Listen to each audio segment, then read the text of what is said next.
Hi, I'm Allison Greenfield. I'm a third-year PhD candidate in the Chemical and Biomolecular Engineering Department, and today we're going to look at red blood cell substitutes for use in transfusion medicine being engineered right here at The Ohio State University.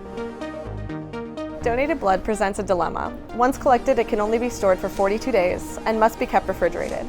This leads to a logistical challenge providing donated blood to remote areas, on battlefields, and during natural disasters. The research and advancement in blood-based transfusion products has grown exponentially to continue to combat the challenges the field faces. Dr. Andre Palmer's lab is focusing on the development of red blood cell replacement solutions. One focus of Dr. Palmer's lab is the development of novel resuscitation therapies to maintain oxygen delivery. Polymerized hemoglobin, or poly-HB, has shown promise in treating hemorrhagic shock and traumatic brain injury coupled with hemorrhagic shock. Key features of these materials are that they're universal, meaning that they can be transfused into anyone with any blood type without causing an immune response. Another key feature is that they are shelf stable for several years without loss of activity. Now, these materials are not meant to totally replace blood.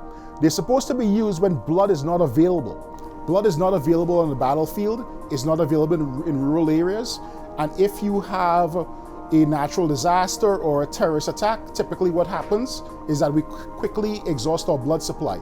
So if a person is bleeding out from trauma, the materials we make in the lab could be used instead of blood to restore a person's blood volume so that you can reestablish oxygen transport to the organs and tissues in that person.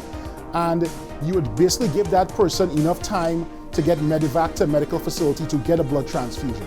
Dr. Palmer has received numerous grants over the past few years to fund his research on red blood cell substitutes and other therapeutics to detoxify cell-free hemoglobin, heme and iron. Dr. Palmer also collaborates with many people on this research from across the country, including Dr. Pedro Cabrales at the University of California, San Diego, Dr. Paul Buehler at the University of Maryland, Baltimore, and Dr. David Irwin at the University of Colorado, Denver.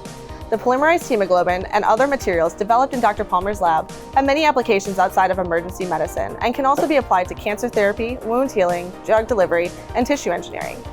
Working in this lab as an undergrad has allowed me to explore my interests, and working on cool projects and really coming up with my own ideas has really allowed me to understand the whole process of research and really solidified my decision of going to grad school. The continued research being done on the diverse biomedical applications of polymerized hemoglobin, as well as Dr. Palmer's other engineered blood protein materials, continues to move closer to being available for biomedical applications outside of the lab setting. While it's difficult to gauge when our research will begin to be rolled out to the general population, it's really exciting to be at the forefront of technology that has the potential to save lives.